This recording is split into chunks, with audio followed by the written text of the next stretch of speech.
for September. The Space Coast Progressive Alliance would like to welcome you to our event tonight, and it's about the Florida Marijuana Legalization Initiative for 2024. And many of you have probably heard about this. Some of you have been circulating petitions. We know friends who have been, have signed a petition and they'd like to know more. But the issues regarding the legalization of recreational marijuana in the state of Florida are very, very important and the top of mind for many people. Now, remember, this will be hopefully on the ballot for our November election in 2024. So this is for next November, not this November, but for next November. These issues are very important. And there are a number of different petitions for other issues that are going around, and people are signing them and sometimes getting confused about what's going on. And this should not be confused with previous initiatives. And so the issues are many. Questions abound, and we are very, very lucky to have a wonderful panel of 3 primary speakers and a VIP guest speaker all here tonight to be answering our questions and to talk to us about this legalization initiative. Our first will be Christopher Carlos Cannon. He's the Executive Director of Suncoast NORML.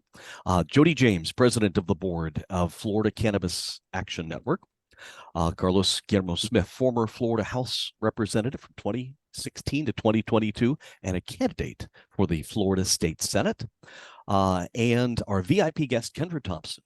She organizer of the Brevard Hemp Fest 2023, owner of a local business called the Honeycomb, a CBD dispensary.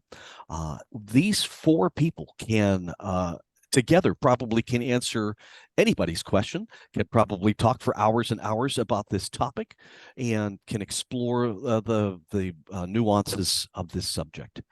So we have a wonderful evening tonight. We have, again, this action-packed team of experts on the field. And first, we got a little business to get done. So what I'd like to do is to hand the floor over to our president, Karen Houston. Karen, you have the floor. Karen, I'm not. Oh, you know what? You're muted. If you could unmute yourself, please. There we go. I'm sorry. I apologize. Thank you, Phil. I just want to say thank you to our panelists for being here tonight. Y'all have busy lives. I know some of you personally, and I know that you all have very busy lives. So to come on and do a program like this, we're very thankful to have you here tonight. I'm looking forward to seeing what y'all have to say. But first, I want to give thanks to our Vicky and Poco. She's the one that produced it, and the entire Action Projects Committee. They are the people that put these programs together on a monthly basis. Sometimes it's a little difficult, you have to run down busy people like yourselves and get this program going. So I just want to say thank you. And to the Action Projects Committee and Vicky and Poco, who produced this, and she's produced quite a few of them in the past. Our next event coming up on October 5th, it's going to be Global Warming, Truth and Consequences, Part 1. So we hope that we'll see you all on October 5th, always the first Thursday, unless there's something that causes us to change it. Every once in a while we have to change, but until then. But until then, you can always check out this program and other things, what's coming up on SCPAFlorida.com, and that's Florida spelled out, SCPAFLORIDA, Florida.com. So we're going to pass it over right now to our memberships and contributions. Our treasurer, basically, Carol Becker. And Carol to give you more information on how you can come and become a member and help us with some of the things that we have to do monthly. Go ahead, Carol. Okay, thank you. Just like she said, you go to scpaflorida.com. There's 3 types of membership: family for $35, individual for $25, student for $10. You can pay with a credit card, or you can send a check to the address is in there, but it's SCPA PO Box 412, Melbourne, Florida 32902. Membership's not mandatory, but we sure would love to have you. It helps support us so that we can present these each month. And thank you very much. Thank you very much, Carol. And by the way, if you become a new member or renew your membership now, we actually have some free T-shirts, and we're going to be distributing those at the SCPA table at the upcoming Pride Fest, the 2023 Pride Fest in Melbourne. So if you're interested, as long as the supplies last, swing by the table. We got a free T-shirt for new members. We really do appreciate your membership because memberships allow us to make these presentations tonight, to do the outreach, the education, the work that we do and have done for 20 years. This year is our 20th anniversary, and so we thank you for being a member. We thank those of you that come to our events. We thank you for being here tonight. Thank you very much for your work, Carol. I appreciate that. I would like to remind everybody that we always have action items. And in other words, people that come to our events sometimes learn something new. But if you just take what you learned here tonight and wander away and don't do anything about it, well, we've kind of missed the point. Our goal is to make the world a better place, to be more influential, and to frankly, try to help fix things that we see wrong in the world. And so we ask each of our speakers tonight to come up with an action item, something that it could be one or more action items, something that they would like to see you, the audience, do, and frankly, something that we all can do to help contribute, especially on this particular topic tonight. For those of you that have just joined us, welcome to the September 1st Thursday of the Space Coast Progressive Alliance. Our event tonight is about Florida marijuana legalization initiative that is now before, I believe, the Florida Supreme Court. They review the language of it before it gets put on the ballot, and it will hopefully be put on the ballot for our election next year, 2024, in November. We have four wonderful speakers tonight. Christopher Carlos Cano, he's the executive director of Suncoast Normal. Jody James, president of the board for Florida Cannabis Action Network. Carlos Guillermo Smith, former Florida House Representative 2016 to 2022, and now a candidate for the Florida State Senate. And our VIP guest speaker is Kendra Thompson. She is an organizer for the Brevard Hemp Fest 2023 and a local business owner of the Honeycomb, a CBD dispensary here in Brevard County. Fantastic speakers, people that can helpfully answer your questions, inform you a little bit about what's going on with this initiative. I am very interested in learning, and I'm going to just hand the floor. Actually, before we proceed, I'm going to hand the floor over to anybody that has a community announcement. We always like to open the floor to anybody that's got a local community announcement, anybody that's running for office, if we have candidates. Just the easiest way to do this, rather than just waving your hand, is to look for the little reactions button, whether you're on a phone, whether you're on an iPad, whether you're on a laptop. Click the little reactions button, and you'll find when you do that, there's a little hand. When you raise your hand, then we can see you, and that's the best way for us to recognize you and encourage you to speak. With just 1 minute announcements, it looks like Kendra will be our first speaker. Kendra, if you could take yourself off of there you go, off the mute, you have 1 minute. Hello, everyone, and I appreciate everyone for being here. I'm honored to be on such a prestigious panel about a great issue that hopefully will be handled next year, November 2024. I would like to announce that I am a candidate for District 3 City Council, Melbourne. So yes. Local Congratulations. level. Yeah, thank you, everyone. And yep, back to you. Thank you. If you'd like, you have another minute. Do you have a website yet? If somebody wanted to support you, where would they go to get more information? Yes, thank you. Thompson for Melbourne.com. So www.thompson for the number 4 Melbourne.com. Excellent. And so go to that website. You can find out how you can volunteer if you want to volunteer. If you might like to make a contribution. Congratulations. Do you have anything? Would you like to tell us what your platform is? What kinds of things will you be focusing on? Absolutely. Some of my focus is on especially affordable housing here. It's a big topic, something that I actually went to today. I got to be a part of the groundbreaking for the first 3D printed home in Central Florida. So that's definitely a big thing. They're building homes in 3 months now, and they're stronger than brick. So that'll definitely be a big push for me. Also, human rights as well. Two of my key focuses for sure. Fantastic. Well, congratulations. Thank you. Thank you for announcing here on our program tonight. That's fantastic, and good luck. It's actually kind of exciting to have new voices in leadership, and that's excellent. So, if you would like, I'm not sure if you have the capability of in our chat room, you could type in your website, and anybody that would like to go to the Zoom chat can look at that. But thanks for doing that for us. Oh, there it is. You got it. All right. So that was easy. Bonnie Ida has her hand up. Bonnie, you have the floor. Hi, I wasn't planning to do this, but I don't hear anyone else doing it, to remind people to sign the petition for the right to clean water.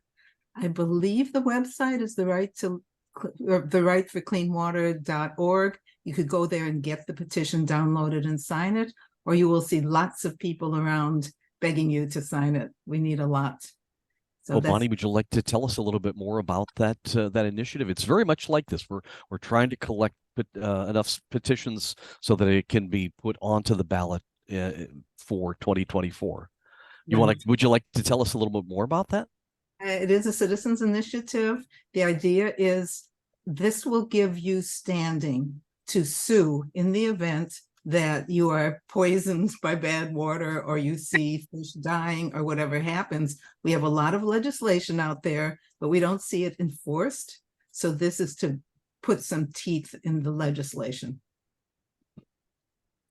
It is a very worthy cause, and you know, it's one of those things that a lot of people don't know that this is going on, and so they haven't signed yet. And frankly, we have to have, gosh, it's 970,000 petitions signed so that it can just be put on the ballot.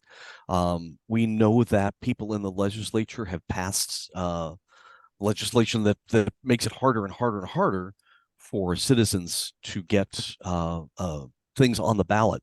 So you know, we're just begging people, hey, please sign, because we'd love to have this kind of thing put on the ballot.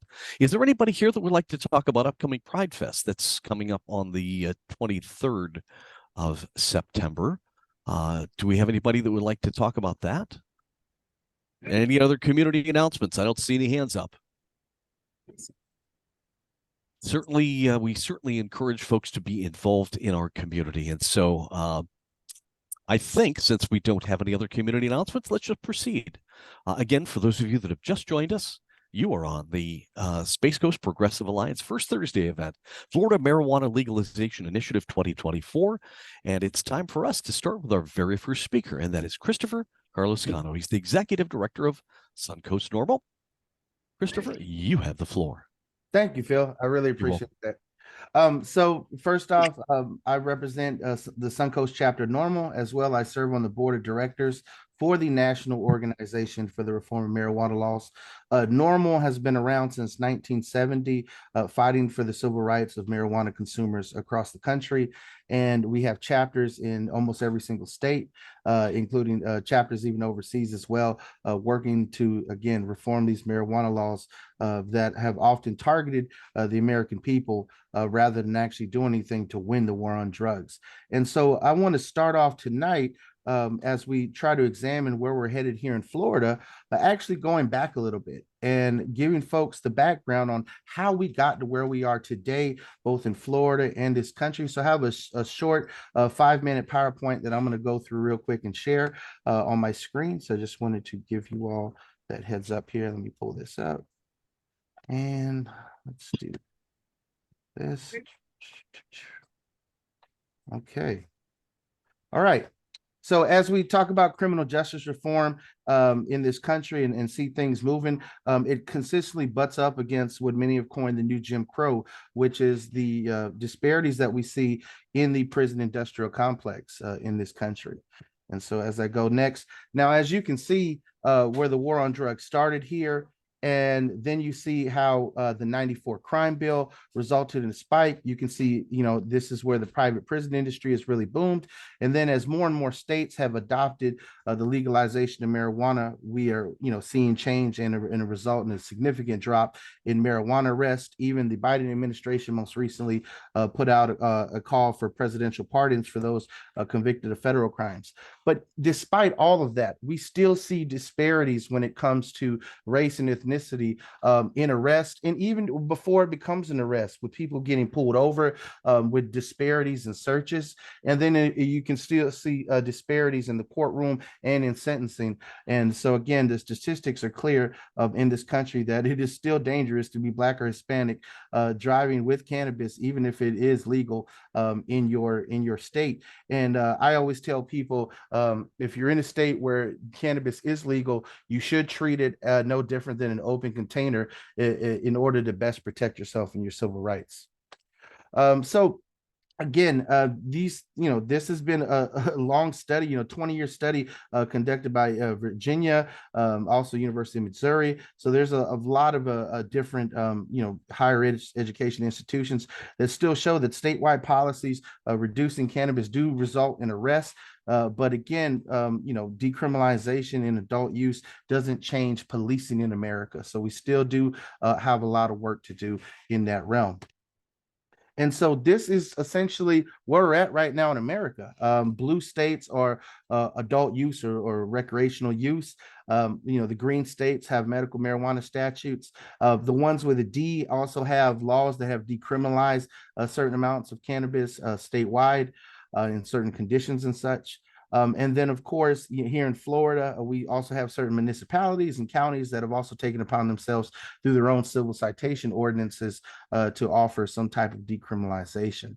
And of course, there are still several states in this country you can see where cannabis remains highly illegal. But there are different referendums happening all across the country right now. In particular, this November, Ohio will be voting for an adult use initiative. They have certain limited THC, high CBD, low THC bills going through the Texas legislature right now, and even should be voting on in North Carolina whether or not the Cherokee tribes in eastern North Carolina could sell on tribal land adult use of cannabis. So we'll see how those things shape up. But to understand a little bit about prohibition, we also got to look at how long cannabis has been with us throughout human history. I mean, essentially, since we've had civilization, we've had cannabis. There's been ancient societies going back to China, India, the Middle East, Europe, and Africa, all had certain levels of interactions with this plant. Used it in warfare, used it in developing, renewable types of paper, building materials and such. It was used, as a sacred oil in certain religious practices, and mixed as medicine and even certain drinks. And so it's been used, throughout society for thousands of years. And so why in America are things the way they are? Considering that this is actually America's oldest crop. Spanish and English colonists brought cannabis to the New World. And at certain points in colonial America, you actually had to grow hemp, which is essentially, the industrial form of marijuana for the crown, so they can make those ropes, so they could, have the largest navy on the planet, the British Navy. And so, they had rope walks, which converted the raw materials into usable materials and such. As a matter of fact, the Boston Massacre, was essentially Boston rope walk workers having issues with English troops and police. That sparked it off. If you look at the back of the 1914 $10 bill, there's a hemp farm on the back. During the early parts of the, or rather the high parts of the Revolutionary War in 1781, Thomas Jefferson, as governor of Virginia, we needed rifles to make sure that we could secure our independence. And, America was a brand new country. We didn't have anything really backing our currency. So he actually had to sell hemp in order to buy, rifles for the Continental Army. So think about that for a second. Thomas Jefferson sold thousands of pounds of marijuana in order to fund American independence, to buy the arms that guaranteed our freedom. And then here we are today. It's mind-boggling to even think that, let alone the fact that you could even teach that in Ron DeSantis's Florida, with the way they're cracking down on education these days. People don't even realize that the War of 1812 was actually a small conflict related to our country in a greater conflict among colonial powers, where there was a French trade embargo, the Treaty of Tilsit, with Napoleon and the Tsar trying to prevent British access to Russian hemp. That's part of Napoleon's strategy, was essentially we'll cut them off. And so there is a lot of history behind this. But domestically in the United States, Kentucky actually became the lead producer in hemp. And by 1850, there were over 8,000 hemp plantations in the United States, most situated in the Appalachians like Kentucky, Tennessee, Missouri, and Mississippi. And Kentucky hemp plantations actually ran a little bit differently than some of the task plantations that we see in Alabama, Mississippi, and the Deep South, where many slaves on Kentucky hemp plantations were able to earn slave wages once they met their quota for the day. And some folks, after so many years, even bought their freedom. Now, I'm in no way saying that this is a positive aspect, but just understand that this crop has been connected to freedom in this country, whether it was, Thomas Jefferson selling it to buy rifles, whether it was slaves on plantations working this crop in order to buy their own freedom and eventually start their own hemp plantations. So what changed? Well, surprise, racism and capitalism collided. And so during the early Jim Crow era, during the era of yellow journalism, you saw William Randolph Hearst sensationalizing articles about this marijuana that Mexican immigrants were bringing over the border. Think about it as Fox News before cable and the internet, if you will, in print form. You can even see some of these propaganda posters, how dangerous marijuana is, and there's this gentleman here who kind of looks like Billy D. Williams, and this blonde lady kind of looks like Marilyn Monroe. But I don't know about any of you who's ever consumed cannabis before, but if you look closer, I've never injected marijuana right into my veins. So the propaganda of the posters, and the fact that they lead to weird orgies and wild parties, and you ask yourself, well, why was racism so tied into it? And well, on top of William Randolph Hearst slamming Mexican immigrants, you had the first commissioner of the Federal Bureau of Narcotics, Harry J. Anslinger, who was appointed by his wife's uncle, Andrew Mellon, who was Secretary of the Treasury at the time, to run this fledgling agency. And he essentially was an agency that, didn't have a validation for a budget, didn't really have that much of issues. So they created issues where there were none. And then also, if you think about hemp, and we talked about many of its industrial uses and how it has helped build this country, that Henry Ford and Ford Motor Companies and the first biodiesel engines ran on hemp oil. And that it was a direct conflict to DuPont, that was recently producing synthetic oils, synthetic paints, and that also had a controlling stake in Ford's competitor GM. So if you think about it, the same thing that we have today, money in politics and the people that they back in Congress pushed the Marijuana Tax Act of 1937, which was supported by Anslinger and the Federal Bureau of Narcotics. They even used, some parliamentary procedures in order to get the Marijuana Tax Act maneuvered through Congress by just going through one committee.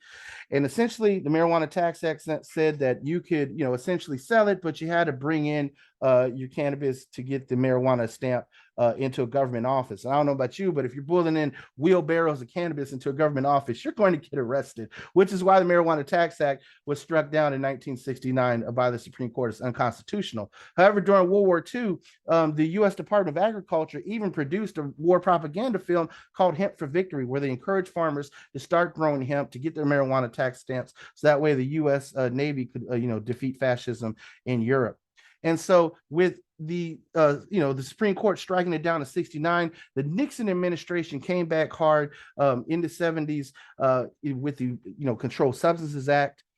Nixon's domestic policy advisor has even been quoted towards the end of his life, talking about the regrets of the policies that they made. And they knew full well they could make it illegal to be against the Vietnam War. They could make it illegal to, be in support to be Black against civil rights. But what they could do is use domestic propaganda to associate marijuana with hippies, with heroin, with the inner city, and criminalize both of them heavily. And so that is why we have heroin and marijuana as Schedule I drugs today. Ironically, marijuana as a Schedule I drug in the Controlled Substances Act, according to the United States government, is said to have a high penchant for abuse and no accepted medical value. And that conflict and that hypocrisy in federal policy is what has led us up to this day, because the U.S. Department of Health and Human Services actually has a patent that says cannabinoids have been shown to help people with strokes, to act as a prophylactic against other oxidation diseases, like Parkinson's, HIV, dementia, Alzheimer's disease. And I can speak to this personally because my own father in 2010 was diagnosed with a terminal form of dementia and only given 6 months to live. Now, granted, me and my mother took as best care as we could of him. He didn't pass away to 2017. But I tell you that a man who lost his ability to speak because of his frontal temporal lobe dementia on his first dose of cannabis oil, after not hearing my father's voice for almost 2 years, started talking again, that there were parts of the brain that were firing off. And the fact is that at this time, we didn't have Florida's medical marijuana system in place. My dad didn't have the ability to get a doctor's recommendation, and we just go up, to get this. I had to go to the legacy market, to the illicit market, and eventually it resulted in my own arrest and having to face felony charges and having to go through court-ordered rehab and really seeing how the criminal justice system is set up for people to fail. Granted, I did everything I did. I paid my debts. I got my record expunged, but that experience led me to realize that hardworking, tax-paying Americans, veterans, good people are still affected by these bad policies. And so that's what led me to found our chapter of Normal that we have in Central Florida that today is Suncoast Normal. And to see what's holding up reform, right? You see all these states. Well, you got to understand that private prisons play a big role in making sure that they stay full. And they even, in a lot of ways, get states and other counties, municipalities to sign bad deals to keep them at capacity. And you think, well, who are the players behind this? And well, there are some large companies, Core Civic and Geo Group are some of the largest private prisons. But the people who are most heavily invested in these prisons, many of you have your 401ks managed by them. There's these giant investment funds and hedge funds. Vanguard and BlackRock are two of the largest Wall Street firms that are invested in seeing the war on drugs continue, that are invested in seeing progressive policies like cannabis decriminalization, descheduling, and legalization held up because of the amount of money that they're making. And the sad part is that many of us, even as public employees or some of us as union members, have pensions that are directly benefiting these companies that essentially are part of the modern day slave trade. And so that's something that we also have to look at, is why we're not farther along as we are today. And it's because of money, and it's because of these large corporations, and they're all interconnected. It's not just private facilities, with private prisons. They're also running these private immigration facilities. And you can see some of the large corporations that are tied into this, that many of us, have touched in some type of way or touch our own retirement plans. And so if you're interested in learning more, I'm always happy to share and help out. But I do think it's important that we understand the money behind it. And then, of course, where we are today, there are 2 petitions circulating in Florida right now. Smart and Safe Florida, which is the one that we're going to talk about this evening, which is going to be on the ballot. There's also one through Wise Florida that's a medical home grow petition that's in its early phases. I do not believe it has the capacity to make the 2024 ballot, but that is something that they are pushing. In addition, we continue to engage at every level of government, both locally, state, and federal government, to adopt changes to these laws. So here we are now in Florida. It's 2024. We have a medical system that's been in place since 2017. And now this amendment here is what's going before the Supreme Court. Now, ironically, the folks who are backing this amendment, Smart and Safe Florida, that's a political action committee that is mainly funded by the cannabis industry here in Florida, in particular, a large multi-state operator. And they decided that, okay, the GOP has a stranglehold over our politics. And so, they control the governor's place, they control both chambers in Florida. They control the Supreme Court. So they've taken an approach of hiring GOP consultants. As a matter of fact, the same consulting company that ran Ted Cruz's for America's presidential campaign is the one running this campaign. They put major DeSantis donors like the Bellamy brothers as their public faces of the campaign. They've hired all the consultants to try and get this through a conservative Supreme Court, which is why I find it ironic Attorney General Ashley Moody challenging this and saying it's deceptive. I don't see it as deceptive. What it clearly states in the amendment is that the existing medical marijuana treatment centers that are licensed by the state and ones that will be licensed in the future have the ability to sell marijuana for non-medical use to adults 21 and up. Essentially, you won't need a doctor's recommendation anymore in the state of Florida. And, right now, you need to have a qualifying condition in the state of Florida, and you need to go to a doctor that is certified to recommend medical marijuana in order to get your card from the state of Florida that will allow you to go purchase medical marijuana at one of the medical marijuana treatment centers currently licensed in the state. And so essentially, that's what's in front of the Florida Supreme Court. That's, a little bit of how we got to where we are today. But I do want to be clear that I see us as a civil rights organization continues to be relevant because marijuana consumers, just because we change the laws, doesn't mean they still have positive outcomes and aren't affected by prohibition. For example, yes, we have medical marijuana in the state of Florida. However, people are still being fired from their jobs and they're still being precluded from their jobs for utilizing a state legal medicine. We see it all the time with public employees, teachers, school administrators, corrections officers, EMTs, firefighters. These are good people that are either having their licenses revoked, being forced into early retirement, or flat out losing their livelihoods because the GOP in Florida won't even give the bills that we have written a hearing or show the light of day. We have an employment protection bill we've been pushing for the past several years. Carlos Guillermo Smith office helped us draft the original version of that package way back when he was just getting into office. So just to get it drafted, find sponsors, and then finally get to a point where we need to get this to a committee hearing, and the GOP continuously won't prioritize it. The DeSantis administration, in fact, is doubling down, and he has said as a candidate he will not progress any further on it. The extent of what he's done in Florida, he signed an executive order essentially allowing for smokable forms of cannabis for patients, but then he allows his bureaucrats in the Department of Health and the Office of Medical Marijuana Use to use emergency rules to limit people's access and how much medicine they can have in a certain time period. And then again, people are still being kicked off the organ transplant list in this state. People are still being kicked out of nursing homes for utilizing it. They're being kicked off their pain management plans. Your use as a medical marijuana patient can be used against you to have your kids taken away from you. I mean, these are major legislative issues that the GOP have just ignored in the House and Senate. And we've been working really hard to get, this agenda passed and to make sure that, the medical marijuana system in Florida actually works for patients, that it's a patient-centric system and not for profit. And so that's the essential, I would say, conundrum, crux, quandary, question before the voters, because this bill, this amendment, does nothing than allow the existing folks who sell medical marijuana to start selling it over the counter to people without doctors' recommendations. That's it. That's all it does. And so that's pretty much my presentation, and I'm happy to take notes and talk more about it. But I hope I didn't take up too much time. So. Christopher, that was magnificent. What a terrific presentation. Christopher Carlos Cano, you would be getting a standing ovation, I think, from our audience if we were in a live event. That was fantastic. Going back and looking at the history, it's important to remember that some of the mindset of people 100 years ago when they outlawed alcohol, what did prohibition lead to?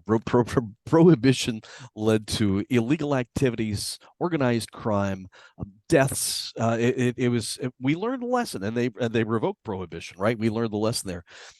Isn't it about damn time that we learned our lesson again? And it is ironic that some of the right-wing organizations that promote freedom and liberty and all this sort of thing, that they're opposed to the freedom and the liberty of using this basic drug. It's very very interesting time, and I really appreciate your presentation. And I would like to remind everybody, those of you that may have just joined us, I'd like to welcome you to the Space Coast Progressive Alliance first Thursday event for September. It is about Florida marijuana legalization, the initiative for 2024. And we have 4 fantastic speakers. You just heard Christopher Carlos Cano. Coming up next will be Jody James, the president of the board of the Florida Cannabis Action Network. Jody, you have the floor. Well, first of all, I'd like to tell Chris what a fabulous presentation that was. I have seen many presentations over the last 25 years, and I think you did a fabulous job of bringing it all together for us. There's nothing that I would say, wow, you really missed, because you did it. You summed it up. This has been, for me, a civil rights issue for 25 years. Well, more than 25 years. So my name is Jody James, and I am the president of the board of directors of the Florida Cannabis Action Network. We are a 25-year-old organization. We were founded right here in Florida in the 1990s. At the time, we were part of a larger association of organizations, Cannabis Action Networks, that were also statewide. But over the decades, some of our sister chapters have kind of gone the way of, oh, I don't know, California legalization, Maine legalization, Colorado legalization. There comes a time where you don't need the kind of advocacy organizations like Florida Cannabis Action Network, but you need to continue to do the civil rights work that Chris was alluding to. And certainly since moving past medical marijuana, or at least getting a glimpse at medical marijuana in 2014 through 17, Florida Can has joined the efforts of becoming a civil rights organization. I am not the first president of Florida Cannabis Action Network. I'm actually the 5th. We have been around again since 1998. We're going to be celebrating 25 in October. We do have a record of protecting free speech and assembly. Some of you will remember that we were able to get a win for the Puerto Rican Day Parade, which happened in Palm Bay. We were able to create some victories for them. We were able to support Patriots for Peace, which is the forerunner of your Space Coast Progressive Alliance. We had a hemp fest for more than a decade here in Brevard County, raising the level of awareness and hosting festivals around the state. Because when we started doing this, 30% said yes to legalizing medical marijuana. 30% and less said yes to legalization. So over the last 25 years, with the help of organizations like ours, organizations like Normal, and people like Kendra, we've been able to move the dialogue person to person. It was very exciting in 2011 when we started working with the legislature. It was the first time since 1978 that a bill had been introduced in the Florida legislature. So that was a real feather in our cap. But, you know, protecting people who are using cannabis really is the name of the game. Some of the things that we're doing right now include a lawsuit against the Biden administration and the Justice Department on whether or not you should be allowed to possess a firearm if you are also in possession of cannabis. In Florida, you have a choice. You can either exercise your Second Amendment, or you can exercise your right to have access to medical marijuana. And we don't think people should have to choose. We joined former Commissioner Nikki Fried in finding plaintiffs for that lawsuit, helping the lawyers to find some direction. Because as everybody on this program knows, working through the GOP legislature has been nearly impossible. I do want to say that we are led by a really strong board of directors. And our board of directors has said that until such time that the Smart and Safe Initiative has made the ballot position, that we are neither supporting it nor opposing it. So let's talk about the hurdle that we still have to get there. As most of you know, the majority of the justices were appointed by Ron DeSantis. So while we are looking at Supreme Court review, and they have collected enough signatures for Supreme Court review as of April, it could still be next month or even the month after that before the justices actually hear their briefs. And there is no guarantee. I agree with Chris that this initiative should have no problem. It was very finely crafted by lawyers who have looked very carefully at the statutes related to what is allowed to go onto the ballot, and they believe it is accurate. But you know what? I don't know that. And what'd you say? We had a 4-3 split, and those 3 justices are no longer on the court. Thanks for that information, Chris. I think that's really telling. So to say that the medical or that the recreational initiative will definitely be on the ballot in 2024, I think is still a misnomer. We're hopeful, but time will tell. So let's talk about whether or not this is a good initiative for Florida. And quite frankly, as an individual, I have been trying to give human beings back plant, access to the whole plant so that they can grow it, so that they can grow it for fun, so they can grow it for fuel, so they can grow it for food, so that they can grow it to build their homes. You know, some of the things that Chris talked about during his presentation are really, really personal to me. I want to have access to this plant, and this initiative does not do that. The medical marijuana initiative didn't do that. The medical marijuana initiative has given us marijuana with limitations. In 2010, maybe, I put together a campaign called What About Me?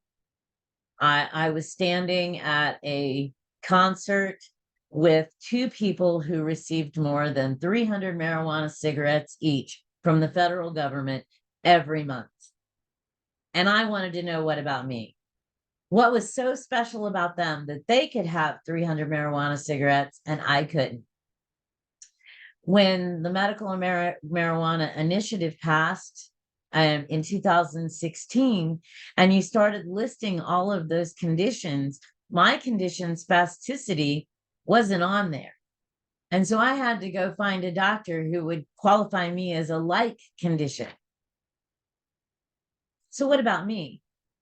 And when you talk about the initiative that we're going to maybe vote on in 2024, there's going to be a lot of people saying, well, what about me?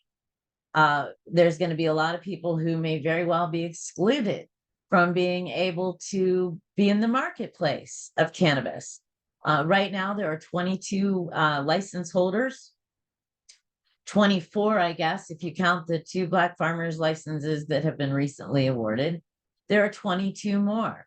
So for a market of a state the size of Florida, this initiative would give 46 businesses exclusive rights to sell to the entire state of adults, unless the Florida legislature comes in and expands the licenses. And if your initiative is designed to give cannabis back to the people, and that's what you really want, maybe this isn't for you. But if we're talking about a criminal justice position, and we can stop the arrest of 25,000 people or 20,000 people, and I know that Chris is right, there will still be selective enforcement of the laws. You will still have Black and brown people being arrested for whatever more than you will have. Legalization of marijuana under this initiative will not solve all of our problems, but it will ensure that adults 21 and older no longer have to go to the legacy market to obtain cannabis. It will allow adults 21 and older to have access to 3 ounces of marijuana without worrying about, well, I don't know, because there's no real civil protections. Now, the initiative does say that it will protect you against criminal and civil penalties, but we really haven't seen those kinds of protections. Chris and I talked about employment protections. We're working with a client right now that is briefing at the Florida Supreme Court because he lost his job as a corrections officer when he tested positive for marijuana, despite having a medical marijuana card. This may or may not protect teachers, like the one here in Brevard County, who lost her job after testing positive for medical marijuana. This is not perfect. This is not the way I would like it to be. But at the end of the day, this isn't about me. This is about what the adults in the state of Florida will have access to if this initiative passes. And I think that that's a really high threshold. It's going to be really challenging. As you all know, we don't pass with a simple majority. We have to have 60%. And right now, even the marijuana community is divided on whether or not this is going to be a good thing. But most of the people who are saying this isn't a good thing are really saying, what about me? And I think that's legitimate. When Vicki first asked me to be on this program, the first person I recommended was Kendra Thompson, because at the end of the day, Kendra Thompson has a business that's going to be affected by this. Kendra Thompson is in the marketplace of cannabis. I'm not. I'm in the business of making sure that as many people as possible have access to cannabis. And at the end of the day, Jody James personally believes that this initiative will give more people legal access. So the position that Florida can takes on it has yet to be determined. But I think right now that supporting efforts at the state and federal level to move cannabis policy is a good thing. And that's why I've devoted my life to it. And I'll yield back some time so that we can get some more questions. Well, Jody, thank you very much. Again, our community wants to say thank you to you for all that you have done over the years on many fronts. Civil rights is probably the best thing to say. Civil rights activists, and we're swept together into this flow of how to make our state, how to make our country, how to make our world a better place. Freedom, access to liberty. Let's be honest. Thank you so much, Jody. This is wonderful to have you here. And I would like to remind everybody that's here today that we will be having a question and answer session after our panel is done speaking. And so everybody will have the chance to ask questions. If you are on Zoom, I would like to bring your attention to the chat area, because there are some fantastic links on the chat area right now. There's just a tremendous amount of information that's been flowing on our chat area about places you can learn more, places that you can get involved. I think some of these things would probably be pretty good action items for tonight. And so thank you very much, Jody. I want to thank you, Jody James, president of the board of the Florida Cannabis Action Network. Carlos Guillermo Smith, former Florida House Representative from 2016 to 2022, and currently a candidate for our Florida State Senate. Longtime supporter on these issues, a rational voice in our state house. We are so glad to have you here. It is an honor. And by the way, for everybody, we understand that Carlos may not be able to stay with us through the entire evening tonight. And so we're very happy to give you the floor tonight. And it is great to have you. Sir, you have the floor. Thank you. Thank you so much, Phil. It's really awesome to be here with you all tonight for this really, really important discussion. As I mentioned at the top of the call, it's great to see some familiar faces on here, folks that are both new to me and old friends that I've been doing this work with for quite some time, and people that I actually was introduced to because of our shared passion and advocacy for cannabis reform. That includes our two previous speakers, Chris and Jody, both of whom I met in this work.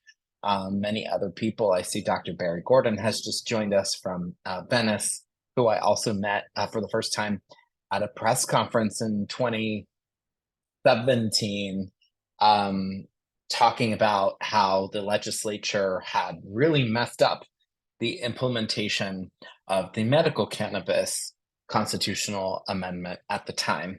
They've still messed it up, but we'll get to that. We'll get to that in a minute. A little bit about me. I'm joining you from Orlando tonight, from my home in Central Florida. I was elected to the State House of Representatives to represent East Orange County in the Florida House in 2016. I was elected to 3 two-year terms. I served until 2022. And while I was in the Florida legislature for 6 years, though we focused and prioritized on so many issues, cannabis reform really was a top priority. I think a lot of the bills that I signed also were kind of a sign of the times as far as what we believe to be the important message and the important goal of the moment.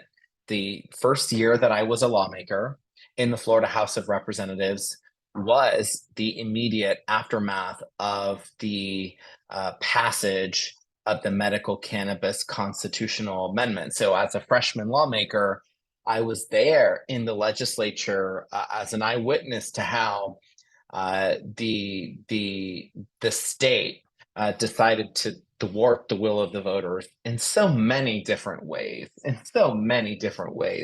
when they did that. I will note to folks that I am now an active candidate for state Senate. I'm running for Florida Senate District 17, which covers about half of Orange County. But as many folks on this call know, my advocacy is not limited just to my constituents here in the Orlando area. We really are fighting to go back to Tallahassee to fight for all folks, including cannabis reform advocates, including patients, including business owners, including future business owners for cannabis as well. And I think it's really, really important that in this next election cycle, that not only, first of all, we're supporting this constitutional amendment, which I personally support, and I'm going to explain why momentarily, but also that we hold legislators' feet to the fire again, because there's no guarantee that legislators are not going to try to run amok of even this constitutional amendment when it passes in 2024. So as a future member of the Florida Senate, I certainly plan on being a part of that conversation to make sure that the will of the voters is respected and implemented properly. A little bit more just about kind of what we did in the years that we were in Tallahassee. I introduced legislation in 2017 and 18 to fully decriminalize cannabis possession. That was the legislation that we thought was really important to carry. At the time, I was limited to how many bills I could sponsor. I was limited to 6 bill slots as a member of the House of Representatives. And I remember I definitely wanted to save 1 bill slot for cannabis. And one of the things that stood out to me that I thought was really, really important and was a powerful message and still is now, is that the state was squandering and still is squandering resources, arresting people for misdemeanor level cannabis possession. I even remember one of the key takeaways from one of the records requests that I made of FDLE as a lawmaker was that I remember in 2016 that we had 39,706 arrests for misdemeanor level cannabis just in Florida, that almost 43 or 44% of those arrests were people of color. Of course, we knew the disproportionate impacts there. And so I filed that legislation for a couple of years. We also introduced legislation in some of my later years in the state house with Senator Jeff Brandes to not only legalize cannabis for adult use, but we also put forward in that proposal an elimination of the vertical integration system that would have allowed for small businesses to finally come into the cannabis industry, as opposed to the vertical integration system that we have now, which we know means that the medical marijuana treatment centers have a monopoly over the products. You have to be the grower, you have to be the distributor, you have to be the seller all at once. You're not allowed under current law to do any one of these parts of the business model, which I think is wrong, and also is shutting out minority-owned businesses as well. And really, of course, that legislation to legalize cannabis didn't pass, even though it was bipartisan legislation. Senator Jeff Brandes is and was a Republican state senator. I thought that that was really, really important to demonstrate, hey, this is not just something that, you know, gay, liberal, progressive Carlos wants, although I do. This is something that a broad spectrum of people across the political spectrum really, really want to see happen. And so, you know, my goal here in this work is to try to continue some of the things that we did in the legislature. You know, it wasn't just around those two bills. You know, so much of what we did in the legislature, and I know folks that are here on the call were a part of that work, was trying to find ways to cut costs for medical cannabis patients, cut costs, you know, perhaps either through allowing folks with qualifying conditions to get discounted rates on products, or whether we were eliminating or reducing the fee for the medical cannabis ID card through the state. Because we know by definition, if you have a qualifying condition, then oftentimes you're on a fixed income, you're a Medicaid patient, you don't have a lot of means, and you're certainly not wealthy and able to pay some of these exorbitant prices, cash only, by the way, which we know, you know, it is an extraordinary, still a high cost for medical patients to be able to obtain cannabis legally. And so what we've seen over the years is that, you know, this program that we have, the medical program that we have, is better than nothing, but it is flawed in many ways. And too many folks who have qualifying conditions, who need medical cannabis and need access, are patients legally for 1 year. They allow for their ID to expire and they return to the illicit market, many times because of cost. But why are we here today? We're here to talk about the constitutional amendment that is going to hopefully, in my opinion, be on the ballot in 2024. And look, we all generally know what it does. Legalizes cannabis for adult use for folks over the age of 21, allows for the current existing medical marijuana treatment centers to be the retail providers of cannabis, no longer requiring a medical ID card or recommendation in order to access the product. You know, does not guarantee or weigh in on any sort of expungement for past crimes. Certainly doesn't offer any employee protections from discrimination or retaliatory action for testing positive for THC, as Chris mentioned before. But you know, many of the things that it does not include, you know, it doesn't mandate some of these good things that we want, but it also doesn't prohibit them.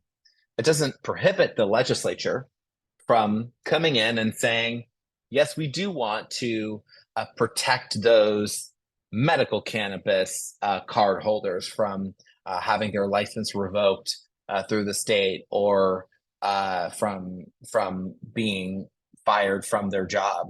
It doesn't prohibit the legislature from coming in and allowing for home grow, which, by the way, I think would be a great piece of legislation that I could sponsor in the Florida Senate with the unlimited bill slots that I would have as a Florida state senator, Jody James. Uh, and so, you know, there's so many things that the legislature can do if it wants to, that they're not restricted from doing. What we also know is that based on reports from the state of Florida itself, from the legislature, the passage of this constitutional amendment can generate anywhere between $196 million and $432 million annually. We have a lot of problems in the state of Florida that need resources in order to be addressed and solved. So I think a lot about the opportunities for us to be able to do good with the tax revenue potential that we have here. We also know that, you know, this is substantially going to reduce the illicit market. We've already heard some bogus claims from Governor Ron DeSantis, who puts himself forward as someone who purports to support freedom, although he doesn't support freedom of access to cannabis of the kind that we are seeking, doesn't support the freedom of use of cannabis. He wants to continue to use government to try to enact a decades-old prohibition that revokes the freedoms of individuals to grow cannabis at home, or even walk into a retail store if they're an adult over the age of 21 and just purchase cannabis for their own personal use in a way that is none of Governor Ron DeSantis's business, because I thought this was a free state. And so it's really, really important that we kind of understand that at the end of the day, in my personal opinion, this constitutional amendment will certainly do more good. It leaves a lot of things behind and it doesn't go far enough. I thought Jody made a really, really good point when she talked about, you know, the what about me perspective, which is relevant and really, really important. But I also don't think that it is enough to not support and pass the constitutional amendment ultimately. And so I am hopeful that I am very positive that if it gets on the ballot, voters will support it, because it is where the electorate is generally. I have hope that the Florida Supreme Court will recognize this language as valid language that is really legally strong, because it is. I mean, it addresses some of the previous concerns that the Florida Supreme Court had around similar proposals and similar legislation. And at the end of the day, I think it's important for voters to decide. But again, the fight won't end just with this. You know, we're really just in the middle of this fight of trying to solve so many of the issues related to lack of access to cannabis as a plant and as flower. So that's what I wanted to share with you all. Optimism that this is something that we can have, and I know that I'm often certainly talking about the fact that it can also really energize the electorate. You know, here in Orlando and Central Florida, I often tell groups of voters that I'm talking to that if we continue to organize in 2024 in November, folks will be able on one ballot to be able to legalize cannabis, protect abortion rights, re-elect Maxwell Frost and Representative Ana Escamani, and send me to the Senate all on one ballot, which usually gets lots of hooting and hollering and screaming and hell yes. So I think folks can often underestimate how much enthusiasm something like this can really bring to the ballot as well, which is really important if we want to reverse a lot of other things that are not related to cannabis that have turned Florida over to the dark side, so to speak.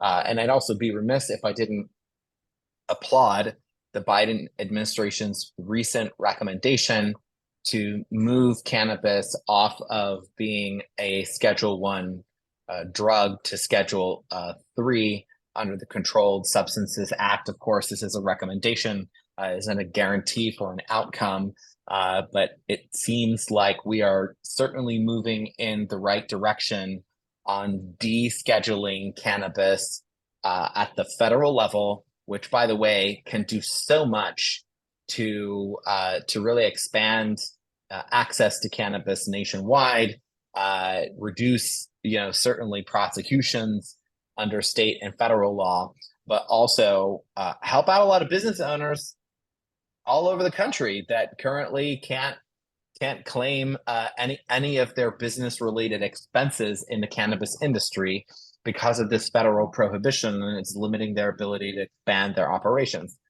So, I'm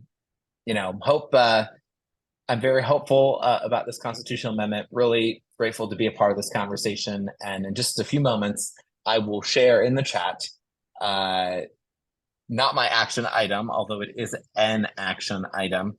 And that is that if folks want to contribute, a few coins to our campaign for state senate to make sure that when this constitutional amendment passes, that you have a effective champion for cannabis on the floor of the Florida Senate, please donate to my campaign for state senate. And I would say that my action item really is making sure that you are talking to lawmakers about this constitutional amendment and asking them where they stand and why, because you can find out a lot about candidates based on where they say they're going to vote on constitutional amendments. And too many of them will not tell you because they're not pressed. That has been a common theme in the past, where they've kept their position on constitutional amendments private. I think folks should be held accountable who are running for state office, for state senate, for state house, to explain where they stand on this constitutional amendment in particular, so that folks can be informed on what their interests are and where they stand. One more minute, Carlos. Actually, I think you may have just wound down. Carlos, one of the things we would love to ask is where people can go to get more information about your campaign. What is your website, and how can they go look to see, help you, as you said, throw a couple of coins in, or maybe knock on a couple of doors for you? What's your website, and how can people help? Thank you. It's pretty easy. It's carlosguillermosmith.com. I just put the website right there in the chat. We don't rely on corporate contributions. We've had over 1,300 people have donated to our campaign since we entered the race in April, and that is small dollars. That is legitimately grassroots, because that is what keeps us honest. We are champions for the people and for working class needs.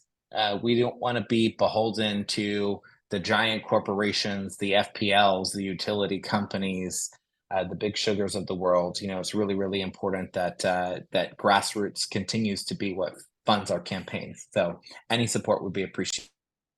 Thank you very much, Carlos Guillermo Smith, former Florida House of Representatives 2016 to 2022, and a current candidate for the Florida State Senate. Again, I think this room would be standing and giving you a round of applause. We are honored to have you on our panel tonight. And indeed, we have a fantastic panel, people who can speak with authority, experts in the field. We are very, very lucky. And in just a few moments, we're going to be opening the floor to our audience to ask questions. And so please be patient with us. I would like to once again remind those of you that are here with us on the Zoom to look at the chat. It is absolutely loaded with information. Chris, you have been really doing a fantastic job of passing on information from Suncoast Normal. We've got fantastic links. This is it's like where to go on issues that are directly related to this, issues that are supportive. So it's fantastic. If you haven't looked at this, and if you don't have time to sit and look at the chat, you can always take a picture. This is one of the things that I find myself doing sometimes if I'm busy taking notes or paying attention to a presentation. Is you just take a picture of what's going on in the chat room. You can go back and look at these links later. Hopefully, we can get some of these links put up on the SCPA website for your reference as well. But again, gosh, what a great presentation. Our next speaker is our VIP guest tonight. Technically, she's not part of our panel, but she's so important to our local community and so important on this issue. We wanted to make sure that everybody got a chance to hear from Kendra Thompson. Kendra is an initiator of the Brevard Hemp Fest 2023 and also a local business owner of the Honeycomb, a CBD dispensary here in Brevard County.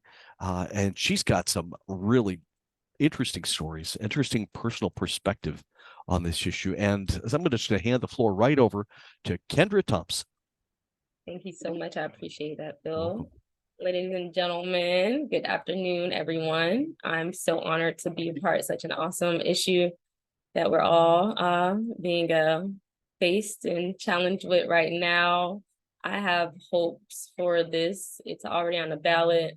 So as long as the people show up, I have high hopes. Everyone did amazingly well. We're definitely here to discuss the legalization. And Christopher, you did an amazing job. That PowerPoint was so great, covering the history. I was gonna go down a similar path, but you did such a great job, and your overview was everything that I had plus some. So I wanted to switch gears up just a little and discuss some of the possible benefits that the legalization could help with CBD business owners like myself. First, I feel it could increase the market demand. So with marijuana legalization, there's likely to be an increased public acceptance and interest in cannabis-derived products, including CBD. This can lead to a larger customer base for businesses such as the Honeycomb, increased market demand for CBD products. Knowledge is everything. And I feel with the legalization of marijuana, people will be more interested into at least learning about the other cannabinoids. Secondly, the expanded product options. So I feel legalization may lead to a more diverse product offering, including a wider range of products that can easily be accessed by consumers. This can expand the options available to CBD businesses, allowing us to really cater to different preferences and needs of our customers. The regulatory clarity. So legalization can result in a clearer regulation for the CBD industry. I feel like this can really provide businesses with a more defined framework to operate with, help to establish better standards for quality and also safety. That's very big. With the clear guidelines, I feel there will then be an increased consumer confidence in CBD products. And another one, lastly, the research opportunities. I feel the legalization could pave the way for more research into cannabis and its various compounds, including CBD. This could provide scientific evidence and support for CBD's potential health benefits, helping to boost the consumer awareness and trust in CBD products. It's also important to note that specific regulations and the impact of marijuana legalization on the CBD market, can vary depending on the specific laws and regulations implemented in Florida. It's crucial for CBD businesses like my own to stay updated and with the latest legal developments and compliance requirements to operate successfully. And I have to say thank you once again to Jody James for keeping me in the loop. She stays keeping me updated with all the latest news and the laws. So I definitely appreciate her so much. Our recent success story, the Brevard Hemp Fest 2023, really demonstrates the potential benefits of marijuana legalization in Brevard County. The Brevard Hemp Fest faced many challenges and pushbacks literally days before the festival. However, we did manage to overcome those obstacles and it really became a remarkable, successful event for the hemp industry in Brevard. I must mention the pivotal role, once again, thank you, Jody James. She was so pivotal in our success, the whole Florida Cannabis Action Network. They really are such a great major resource for us here in Florida. And with their support with the Brevard Hemp Fest amidst those challenges, we stood a chance and we actually made out better than planned. I'm delighted to share that the second annual Brevard Hemp Fest 2024 is currently underway. Everyone could check brevardhempfest.com to stay updated with the latest information. I would also like to express my gratitude to all the other panelists, the Space Coast Progressive Alliance, of course, for providing this opportunity to even network with such an esteemed panel. I appreciate you. Thank you. And to wrap up, marijuana legalization brings numerous benefits to everyone in Florida. And the social justice that could be offered can really create, I believe, a more equitable society for all. Florida Cannabis Action Network, Space Coast Progressive Alliance, Suncoast Normal, businesses such as these make it so our cannabis future in Florida will be brighter. And I definitely want to thank everyone once again, and let's continue to work together and increase this community standards and rise above all challenges. I really appreciate this opportunity. Thank you once again. And thank you very much, Kendra. And again, hey, you know what? You're in a room full of people. Imagine yourself in a room full of people all standing there giving you a big round of applause. It's wonderful to have you here. And let's give first of all a couple quick questions for you, and that is a reminder of your website or where to go to support you for any of our viewers, any of our members as you run for office in Melbourne. What is that website, and where can people go to help? Thank you so much. And that website is Thompson, 4 Melbourne.com. And thank you for all the support. I've started this campaign just with hopes of helping my community. So I definitely want to bring awareness of the many challenges that we're faced with every day and just help any way I can. And again, I'd like to remind everyone that as per our bylaws, the Space Coast Progressive Alliance doesn't endorse candidates. However, every year we ask people, please get involved in the community, whether you're supporting whatever candidate you believe in, do something. Don't just sit at home and watch TV and then turn it off and think it's going to happen, because it isn't. It takes people like you, people like all of us to get involved. Pick a candidate, somebody that you like. Check out their website. Make some phone calls. Talk to your neighbors. If you don't want to go and knock on doors, you can talk to people at work. And it's really, really important that we support candidates who represent our ideas, whether it's in the local city we live or in our state legislature or nationally. So to make a difference by getting involved. Also, I was going to ask, can you tell folks where they can find the Honeycomb? Where are you located? What's the street address? Yep, so we are located at 3200 Dixie Highway Northeast, and that's Palm Bay, Florida, 32905. Do you have a website? We do, thehoneycombfl.com. Excellent. Well, thank you very much once again. And again, I'm going to remind people, check out the chat room is just boiling with all kinds of great information. And now it's our turn to turn it back to our audience. Those of you that are interested in asking questions, we ask that you please keep your question short. 3 minutes is our goal, so that we got people that I think have a lot of questions. And so use the little reactions button on whatever you're on, or on your phone, on the iPad, on the laptop, click the reactions button. You'll see a little thing that says raise hand. And when you raise your hand, then we can spot you and we can give you the floor. You can ask questions. I encourage our panelists to talk to each other. It's a great opportunity for some interaction. I do know that Carlos Guillermo Smith is going to need to leave fairly early, so maybe we should ask him some of the questions, the earliest questions. And I see we've actually got Dr. Jeff Block, who's got his hand up. Jeff, if you could take yourself off mute and ask your question, welcome, and thank you for being here tonight. Hi, thanks, Phil. I know a few of you on the call, and there's even 2 other docs I know.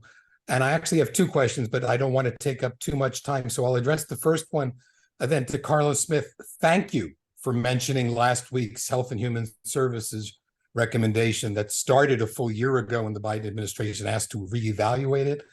It's huge. And of course, it then has to go to the DEA.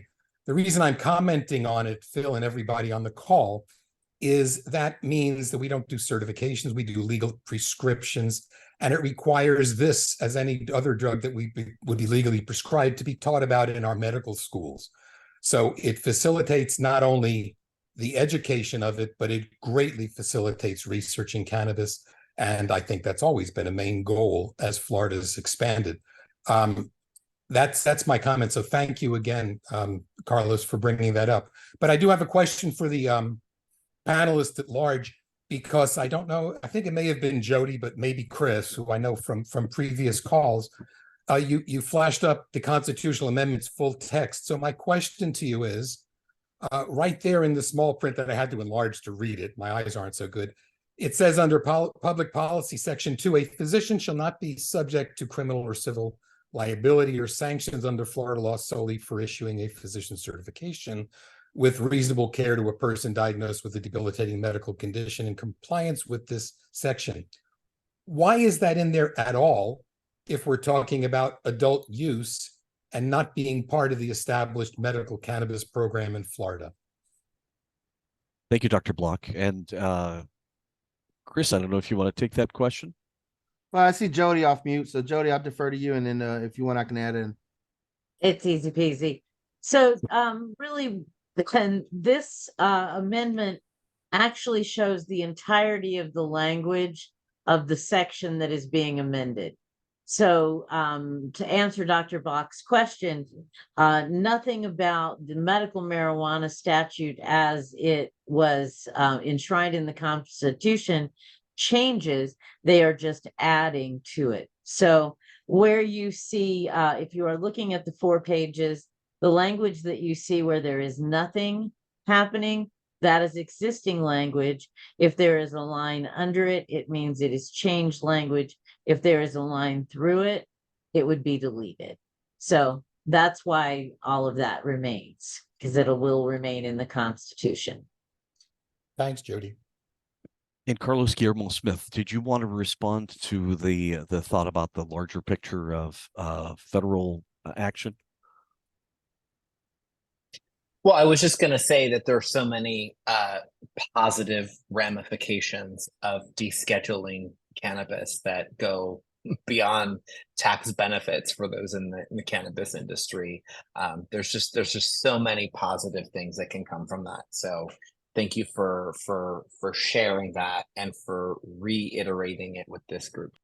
Well, to be clear, that is not descheduling, it is rescheduling.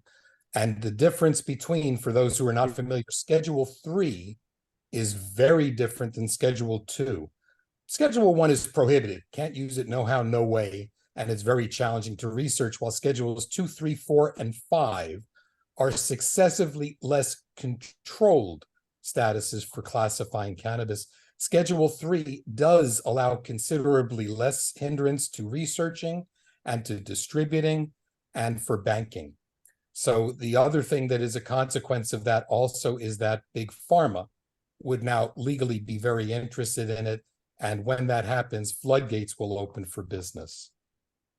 I know that I've read that there was a major study that Israel, I think, was doing, and the several entities in the United States wanted to participate, but they were being held back because it's a Schedule 1 substance, and it's like, we can't even do research on this. This is insanity. Did anybody else on the panel want to? Without making too much time there, may I give one last comment Sure. about Chris? He Sure. presented an excellent historical perspective, but I would like to add that this is a process, and even the process going into prohibition started in California, 1910-11, took about a quarter century till the late 1930s before it went into prohibition. And then coincidentally, California was the first state to take it out of their state prohibition in the mid 1990s, again, approximately a quarter century ago. It's a process, it takes time. Anybody else on the panel would like to pick that up? We have a couple of other questions, couple of hands raised. Yeah, Phil, I just want to add, because this is so important. This leaked letter from the Department of Health and Human Services is important and significant, because this is the first presidential administration where the administration is actually taking a hand in saying this needs to be addressed. People all the time right now are saying the Biden's not doing enough, or and then people always want to harp on, well, Trump was so great. But the fact is that Trump in his 4 years did not initiate any type of pardons, did not direct his agencies and bureaucracy through the executive branch to address this, and President Biden is. But I do want to say that although the letter recommends possibly moving to Schedule 3, reclassifying cannabis from Schedule 1 to 3 is not intellectually honest, nor does it sufficiently address the widening chasm between state and federal marijuana laws. Specifically, reclassifying cannabis to a lower schedule within the Controlled Substances Act continues to misrepresent the plant's relative safely in comparison to other controlled substances such as oxycodone and hydrocodone, which are Schedule 2, or codeine and ketamine, which is Schedule 3, benzos, which are Schedule 4, or alcohol and tobacco, which are unscheduled. And so it remains the position of NORML as a cannabis consumers, civil rights organization and consumer advocate lobby, that we should deschedule and remove cannabis entirely from the Controlled Substances Act to prevent these conflicts between the state and federal laws. Wow, excellent response. And by the way, we do have a quick question that has come in. Edna, I'm going to get to you. You're going to be next in just a moment. We have one posted here in our chat. It says posted by Ben Cook, and it says TrueLeave, the company that is funding this ballot initiative, has also lobbied for SB 1676 that originally would have turned over 10,000 hemp businesses into felons overnight. They're still lobbying for additional restrictions in the next legislative session. Kim Rivers' husband made little tweaks to the current law that placed the 30-year restriction disproportionately affecting Black and brown business owners. Not exactly a question, but would any of our panelists like to address that? Sure, I'm happy to address that, Phil. The fact is that TrueLeave is the main bankroll behind the Smart and Safe Florida initiative. As a multi-state operator, they, obviously are one of, they started here in Florida, but they've branched out in numerous states. Georgia and Alabama have had issues with them tampering and tainting the licensing process. It is put in the chat there. The CEO's husband actually went to jail along with Scott Maddox, Tallahassee City Commissioner, over essentially trying to corner the market and supporting, ordinances that would create moratoriums and allowing new dispensaries to open. And interesting. Chris, you just went on. Sorry, but I hit the mute button by accident, but I just dropped a link in the chat that shows TrueLeave's contributions and essentially what they've done. And one of the things that really sickens me about this company is that they've donated money to Ron DeSantis's PAC, which is currently pushing for those book bans and for the crazy Mom for Liberties by $100,000. And when the comment that they were behind, overturning the hemp bills, well, ironically, this election season in 2024, they've donated $75,000 to the Republican Senatorial Campaign Committee, which is chaired by Colleen Burton out of Polk County, who was the senator behind destroying the hemp industry. And they've donated money to Wilton Simpson's, the Commissioner of Agriculture's PAC, in order to, see this crackdown on the hemp industry. So just to be clear, Trulieve is essentially with this initiative, essentially going all in and betting everything they have on the house that they're going to get the adult use and that they can be one of the first people with essentially the most storefronts to get this to float their fledgling, corporation, because many of the MSOs we've seen are under investigation for, essentially misrepresenting or deceiving donors. And so I'm not saying Trulieve has done that, but I'm saying tons of multi-state operators have done that. And, it's essentially the type of business right now which is volatile to invest in. Some folks are going to make it and some aren't. And that's the nature of capitalism. Sometimes politics makes strange bedfellows. Is anybody else on the panel interested in addressing that? And when I say that, I include Kendra as well. Anybody would like to talk about what we just covered? Okay, well, I'll tell you what we have. And Edna had her hand raised, and I'm going to say, ma'am, if you could take yourself off of mute and ask your question, please. Hi, everyone. Good evening. My name's Edna. I represent Gas Talk ENT. We're a small business here in Brevard. We were luckily able to be one of the vendors at the Hemp Fest. So I really wanted to just thank Kendra and everyone that organized the Hemp Fest because it was a great success, and we look forward to next year. By the way, Edna, excuse me for interrupting. Could I ask you if you could speak just a little bit more loudly? We're having a little trouble hearing you. Sure, I do apologize. Is that better? You're a little bit better, but we did hear that you're a business owner here in Brevard, that you did participate in the Hemp Fest, and so try to speak a little more loudly, and I think we'll all hear you. Okay, great. I just wanted to thank Kendra and all those that participated in organizing the Hemp Fest. I also wanted to commend Christopher on that PowerPoint presentation. Had a lot of great information. It was really important. I'm glad that we did touch base on the decriminalization of marijuana, because I feel like that's a very important topic. I did also want to thank Carlos Smith for mentioning that he's a grassroots politician. That's very important to, I know just people in the community and people that I talk to, we're very interested in supporting people that are of the people and not ran by corporations and solely by those that are, funded by those large corporations and things that we cannot do. The only other thing I did want to ask, while we were discussing the decriminalization of marijuana, are there anything in effect for programs for those who have already been affected by marijuana legislation?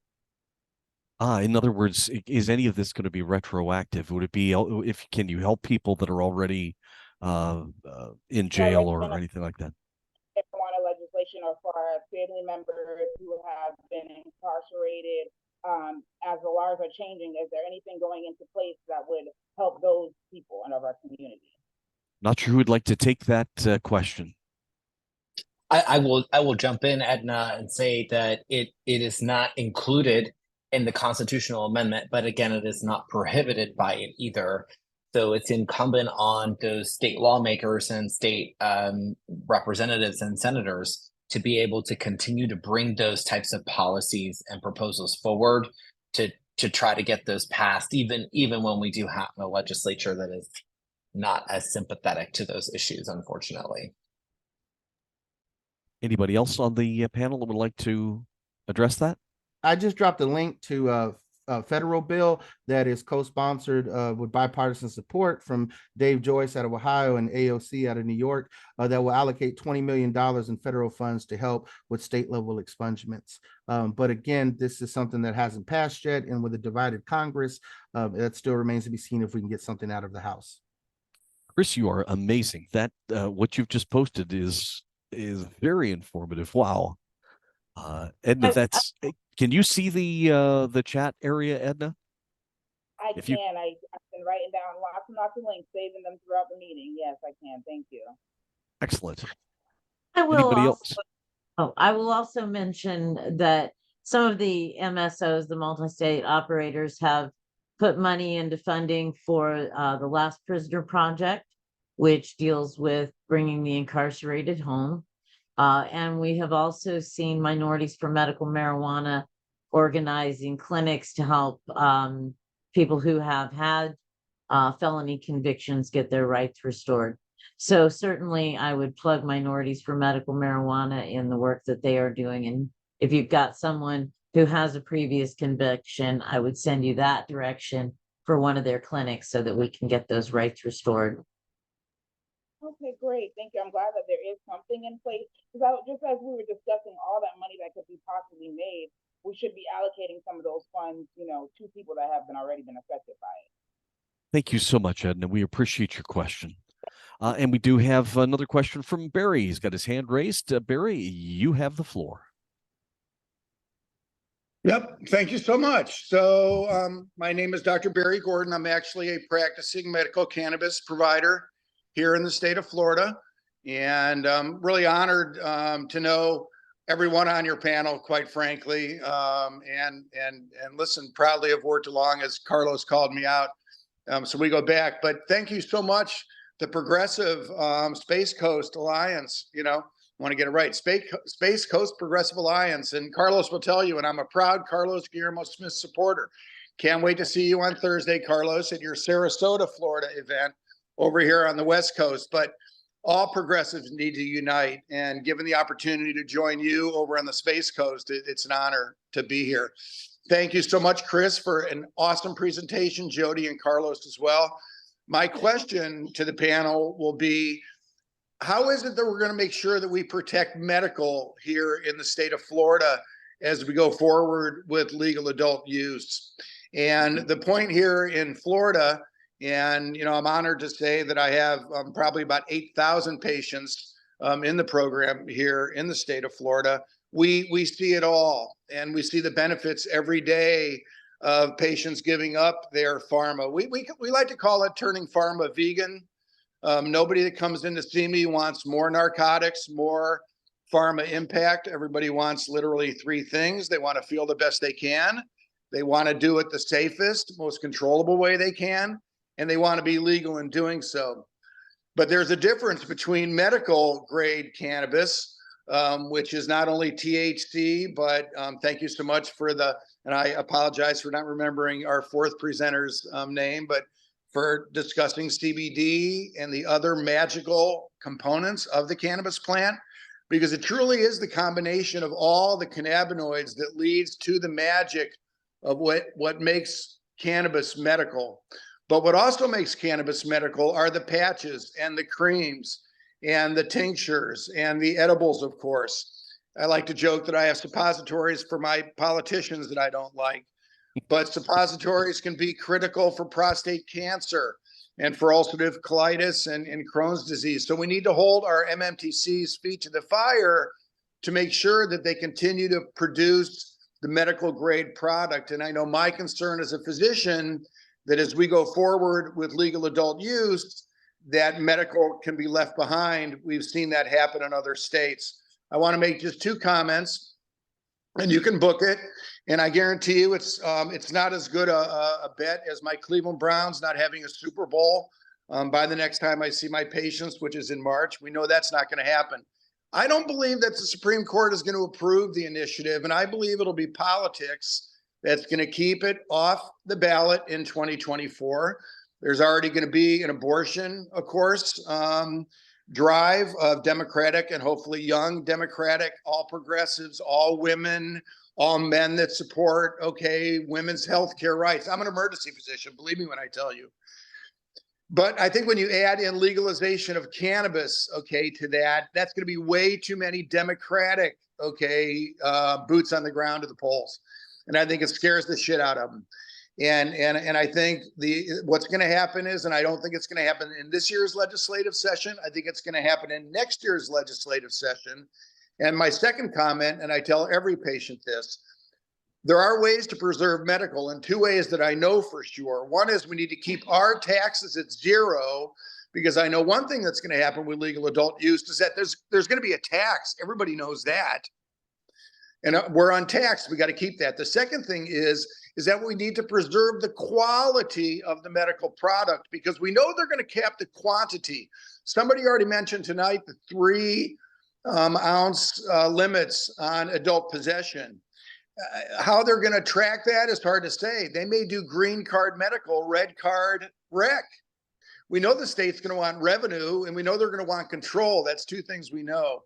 So I'm going to thank everybody for their comments tonight, but I tell every single patient, that's my fight as your advocate right now in Tallahassee. Keep our taxes at zero and protect our medical quality of product.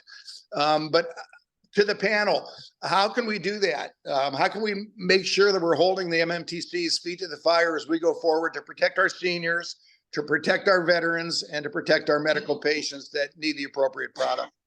Thank you, Doc. Our VIP guest is Kendra Thompson, just so that the name is in the file. And who would like to take that question?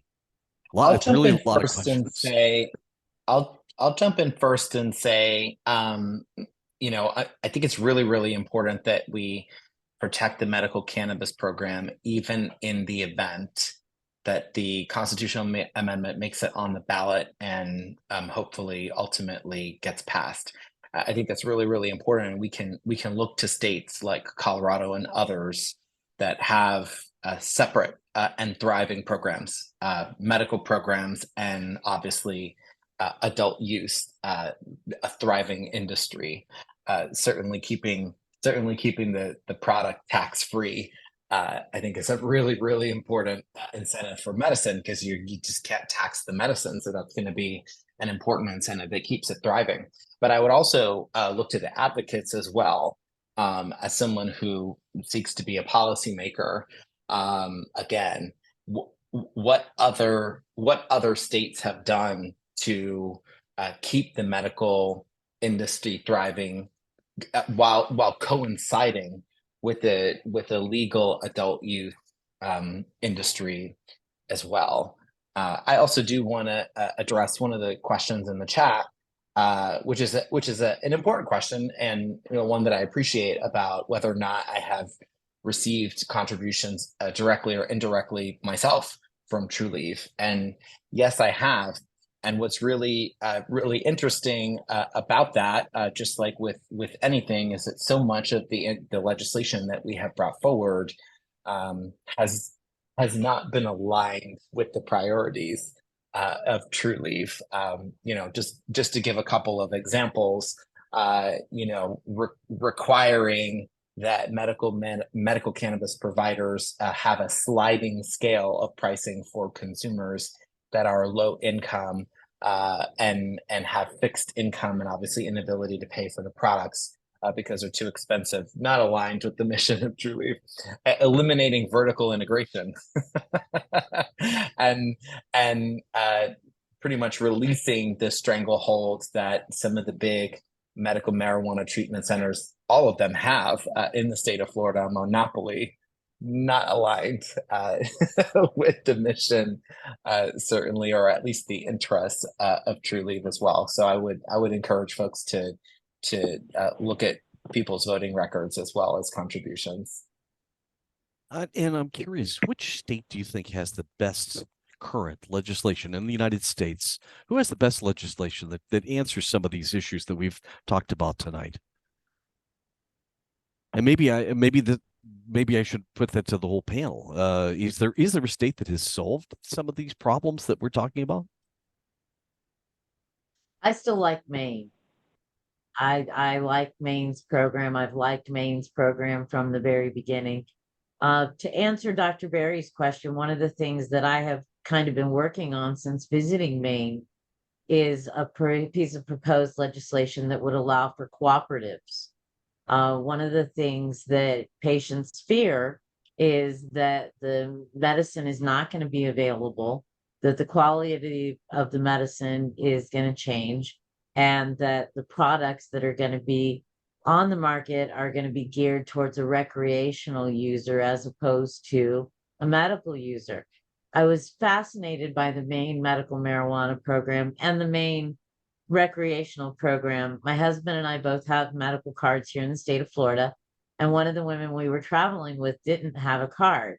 So we definitely had some what about me moments when she wasn't allowed in the medical marijuana dispensaries. In the medical marijuana dispensaries, we would go in. They were very cooperative in the way that they approached it. The packaging I was able to smell the medicine and look at it in big jars.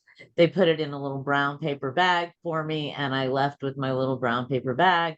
In the recreational market, there was a 17% tax on the products. Again, no taxes on the medical market. And everything came in all of this child-proof packaging, and a package inside a package inside a package, and all very slick for a commercial recreational market. So I really like the Maine program. It's been going on for a long time. When I used to talk about Maine, people would be like, Maine, I didn't even know they had a medical marijuana program. And I would say, yeah, News at 11 program works. So people have access to the medicine that they want. You are allowed to grow marijuana for yourself and your own use in Maine, which is really important part of the patient experience, and why Florida Cannabis Action Network continues to talk about the plant and people having access to the whole plant. That's a really important. You know, we know now that it's not just the bud that is the medicine, that all parts of the plant are good for something and for someone and for treating conditions. People want to have access to raw plants for the nutritional value as a food supplement. People want to have access to the whole plant for building. But I like the idea of starting the dialogue, looking for some sponsors, Senator Smith, on some legislation, and that would allow some of these groups that are doing a fabulous job of providing non-THC, CBD, and other cannabinoid products to small groups. They're doing it right now under the hemp bill. They're servicing tens of hundreds of possibly thousands of people with their small hemp farms. And I think these people could certainly be engaged in with the ability to help protect the patient market. We just have to find legislation that works for that. And of course, we're going to continue to advocate to keep medicine tax-free. All medicine in the state of Florida is tax-free. When they first started talking about taxing medical marijuana in the legislature, we engaged the AARP to have a discussion with lawmakers about whether or not we tax medicine in the state of Florida. We figured seniors had a vested interest. So, you know, we're going to continue to protect the medical program by educating patients to advocate for themselves, which is what Florida Can's been doing for decades.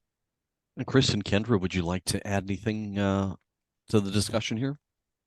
Happy to. You know, looking at, you know, as Jody said, Maine as an exemplar that gets it right.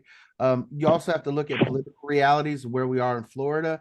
So if you're looking for conservative states that are also getting it right, Utah and Louisiana are two GOP-led states that are exemplars and passing things like employment protections, passing things like expungement, you know, improvements to their medical system. When it comes to civil rights and freedom, I think New York gets it right in that anywhere you can smoke cigarettes, you should be able to consume your cannabis. You know, there are states like New Mexico and Minnesota that allow workers' compensation insurance to cover your medical cannabis. So all in all, is any state 100% right on point? The answer is no, but doing a comparative analysis where other states are getting it right is definitely opportunities for Florida. It's something that I've advocated for since I was writing my master's thesis at the University of South Florida. And, you know, we can see where other states get it right, and we don't have to make those same mistakes in Florida. Unfortunately, this is where elections come into play, and this is where we got to get great candidates like Carlos Guillermo Smith elected to the Florida Senate, because the idiots that are currently running the ship will sink us to the ground before we see any real progress.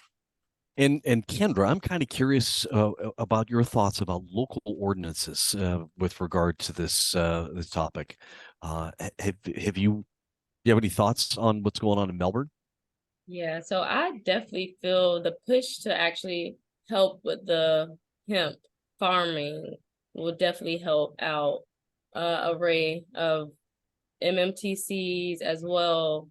Keeping it local, giving the farmers the benefits, pushing the initiatives that's keeping the local farmers being able to produce the products at a standard.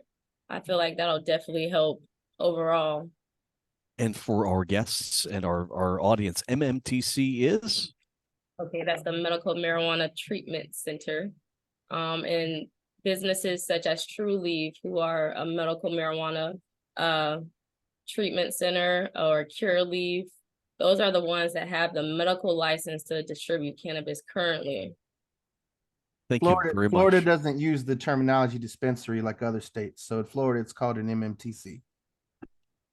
Doc, did we answer your question? Yeah, if I can make one final comment and listen, thank you for everybody's responses. True Leaf takes a pretty hard knock in the space, but I have I have no True Leaf stock. I've never taken a dime from True Leaf. They have been partners with me and the other MMTCs, though, in providing my patients pretty darn good products. But when it comes to True Leaf, they've also led the way educationally here in Florida. And if that weren't mentioned, then I don't think it would be fair. They just were the only MMTC that sponsored, our doctor conference here in the state of Florida recently. So I have to at least mention that. And I think, listen, let's face it, they have put $50 million into this campaign. We know, and Chris, specifically, believe me, we all know the evils of True Leaf, and we all know the evils of the MSO world and commercialism and commercialized cannabis. We need to drag everybody along on the social equity side, every bit of it, expungements, minority participation, okay, every bit of it. It won't happen if the advocates don't pull on the rope together. And that's the one thing I want to try to make sure that doesn't happen, and why I wanted to make sure that I was on tonight, to really continue to lead that clarion call to make sure that we all keep our focus. It's interval change and small change in Florida. I'm so glad that Senator Brandis's name was brought up, because he was our champion in the Senate on the Republican side. He's gone now. And we don't really have a champion up there now. So we need people like Carlos Guillermo Smith, and I am a proud donor to Carlos's campaign. And Carlos may take True Leaf's donations because he has to, but he always votes his conscience. And that's why I love Carlos, and not just for the cannabis issue, but for every progressive issue. Listen, everybody, thanks for the forum tonight. I appreciate it. And everybody did an awesome job. I wish everybody safety and health. Thank you, Doc. We appreciate your comments and your question. And the floor is open for anybody else that has questions. Again, I'd like to remind you that if you go to the little reaction button, push that and raise your hand. Push the little thing that says raise your hand so that we can recognize you. I know that we have a lot of rather interesting issues here tonight. Good questions, fantastic information in the chat. For those that are here on the Zoom, the chat is just full of really fantastic information here for everyone to look at. Great references. I'm not sure what's going on. We have a phone number here that might be trying to raise their hand. I don't know, but I'm not getting it. There's somebody that just has a phone number, and I'm not getting a question. It's not come through. Is there anybody here, anybody else in our audience who can raise their hand and ask a question of our wonderful panel tonight? Yes, we can hear you. Do you have a question for us? Yes, I have a question. My name is Percy Johnson. I'm from Broward County.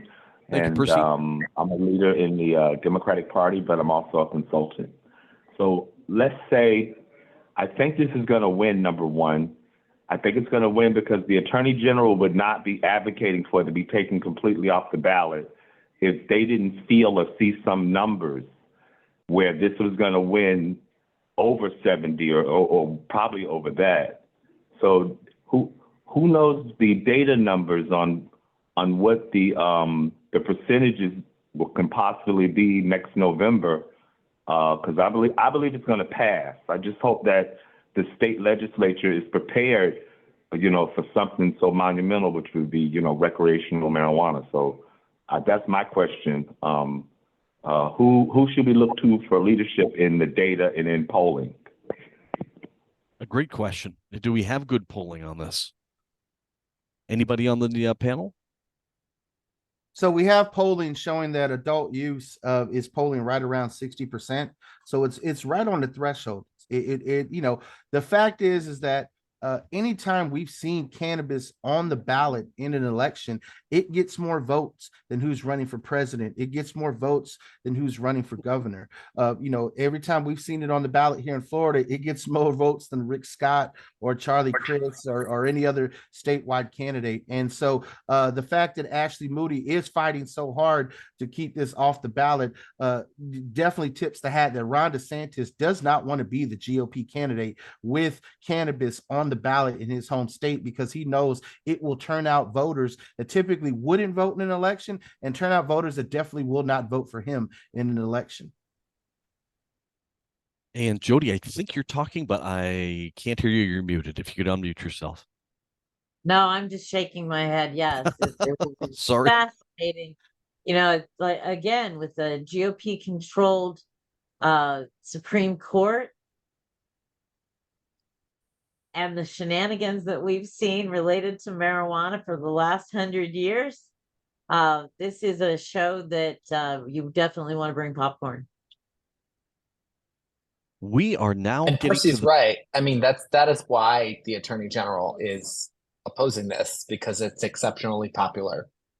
And this is what we frequently see is in this state, Republicans are very, very eager to remove questions from the ballot that are extremely popular. I put in the comment that cannabis reform efforts always get more votes than everything except rent control. Another example, here in Orange County, we had rent control on the ballot in 2022. It got nearly 70% of the vote, and it was invalidated by Rick Scott and Ron DeSantis appointed judges. It was more popular than anything that was on the ballot. Of course, it's the things that we want that are very popular that they don't want us voting on. And Carlos, we're about to wind down, so this is a time for all of us to be talking about our action items. Did you have an action item again? I think you mentioned something earlier, and I can't remember what it was. Action item for our audience, our guests? Yeah, asking candidates for the legislature where they stand on this amendment and why, because I think it's really, really important and really telling. Basically to push people to say, hey, where are you?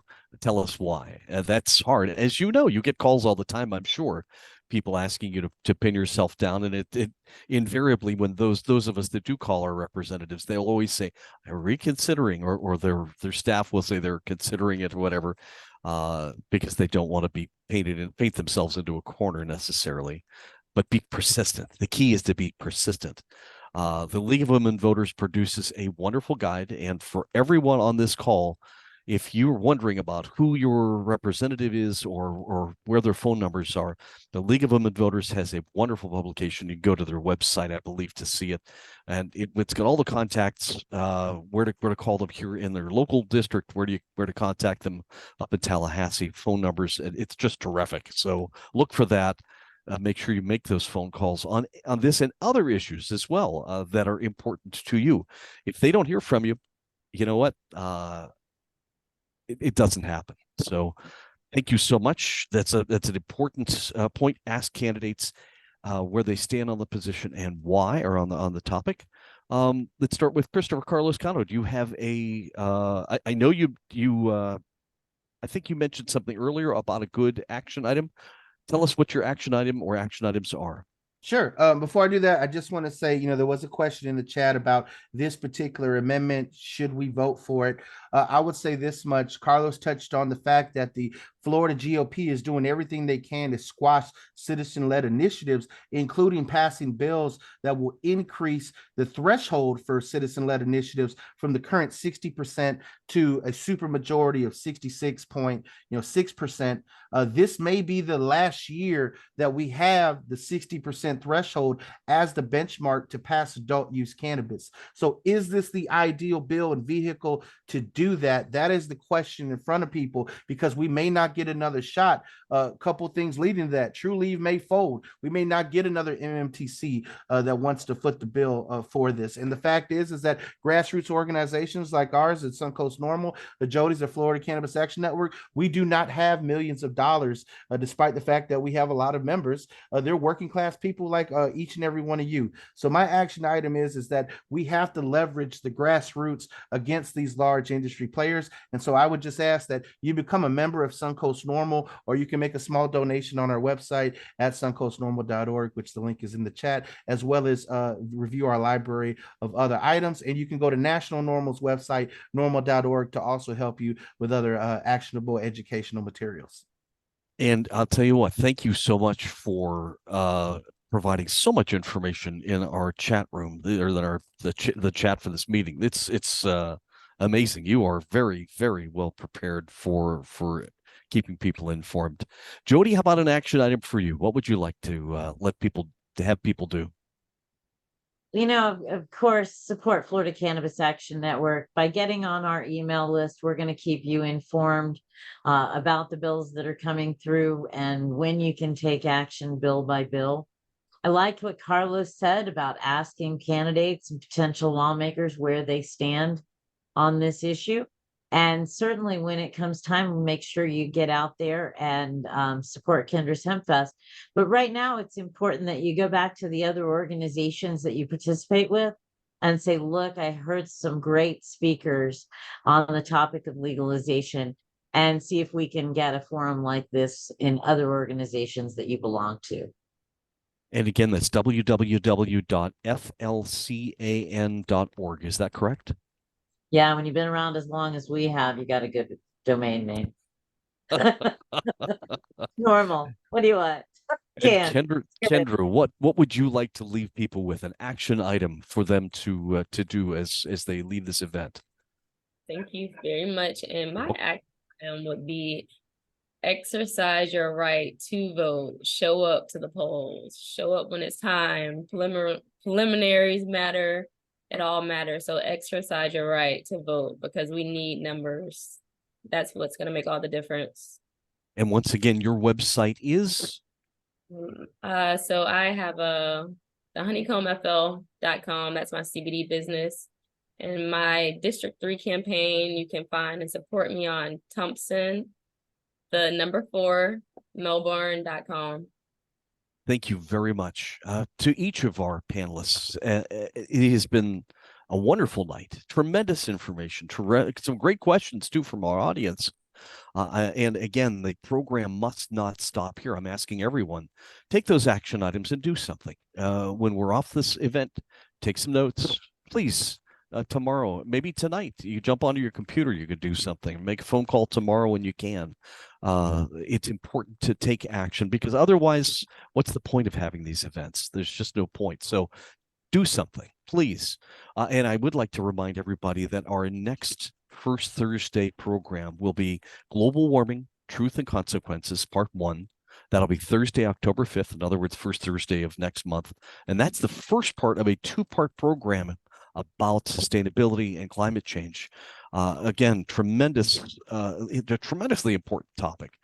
So please, thank you so much for your support to the Space Coast Progressive Alliance, to all of you that are members. And I ask, if you're not a member now, after watching this program tonight, I hope that you consider becoming a member as well. For each of our members, Christopher Carlos Cano, Jody James, Carlos Guillermo Smith, VIP guest Kendra Thompson. Everybody, come off mute. Let's all give them a round of applause and say thank you so much. Thank you. Thank you. Thank you. Share our YouTube in this program. Bravo. That's exactly right. If there's somebody else who hasn't been able to be here tonight, you got friends you'd like to see this, go to the Space Coast Progressive Alliance website, and which is www.scpaflorida.com. Look us up on YouTube, and all of these programs, or many of our most recent programs, are available for viewing at your leisure when you want to watch them. So again, everyone, thank you so much for being here tonight. A terrific program. Thank you terrific so much. action items. Yeah. Really good. Thank you, everyone. Have a wonderful night. And good luck to our candidates. Thank you for running. It's so important. Have a blessed night. Good night. Good night. Thank you, everyone.